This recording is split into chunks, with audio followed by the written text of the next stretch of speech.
Bank হিসাবে ৮,০০০ কোটি টাকা লেনদেনের অভিযোগে ইস্টার্ন ব্যাংকের চেয়ারম্যান শওকত আলী চৌধুরী ও তার পরিবারের বিরুদ্ধে অনুসন্ধানে নেমেছে দুর্নীতি দমন কমিশন দুদক। এদিকে ২০ কোটি টাকার অবৈধ সম্পদ পেয়ে মামলা করা হয়েছে বিকল্পধারার যুগ্ম মহাসচিব মাহি বি চৌধুরীর বিরুদ্ধে। ঋণের নামে ৯০ কোটি টাকা আত্মসাৎ মামলায় এস আলম গ্রুপের চেয়ারম্যান সাইফুল আলম সহ সংশ্লিষ্টদের বিরুদ্ধে চার্জশিটের অনুমোদন দিয়েছে দুদক। ব্যাংক হিসেবে ৮,০০০ কোটি টাকা লেনদেনের ব্যাপারে দুর্নীতি দমন কমিশনে অভিযোগ এসেছিল ইস্টার্ন ব্যাংকের চেয়ারম্যান শওকত আলী চৌধুরী ও তার পরিবারের ব্যাপারে। বিষয়টি আমলে নিয়ে অনুসন্ধানে নেমেছে দুদক।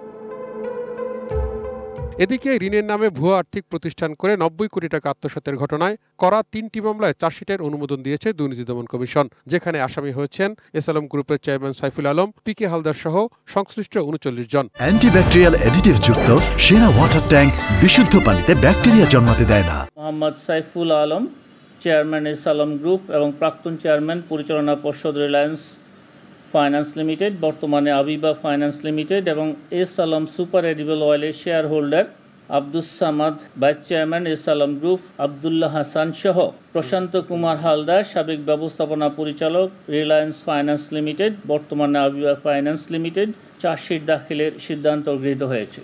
২০ কোটি টাকার অবৈধ সম্পদ পেয়ে আলোচিত সমালোচিত রাজনীতিবিদ বিকল্পধারার যুগ্ম মহাসচিব মাহি বি চৌধুরীর বিরুদ্ধে মামলা করেছে দুদক। ২০ কোটি ৬৯ লক্ষ টাকারও বেশি মূল্যের জ্ঞাত আয়ের উৎসের সাথে অসংগতিপূর্ণ সম্পদ অর্জন করে নিজ বুক দখলে রাখা এবং উক্ত সম্পদের মধ্যে দুর্নীতির মাধ্যমে অসাধু উপায়ে অর্জিত সম্পদের প্রকৃতি গোপন বা ছদ্মাবৃত করার অসৎ উদ্দেশ্যে ৬৮ একর জমি বায়না অর্থ পরিশোধ পূর্বক নিজ নামে বায়না দলিল সম্পাদন করে পরবর্তীতে তার মালিকানাধীন প্রতিষ্ঠান অ্যাভালন স্টেট লিমিটেডের নামে ক্রয়পূর্বক উক্ত অর্থ স্থানান্তর, রূপান্তর এবং হস্তান্তর করার অপরাধ অনুসন্ধানকালে প্রমাণিত হয়েছে। সাবেক এই সংসদ সদস্যের বিরুদ্ধে ৯ কোটি টাকার সম্পদ গোপনেরও অভিযোগ আনা হয়েছে।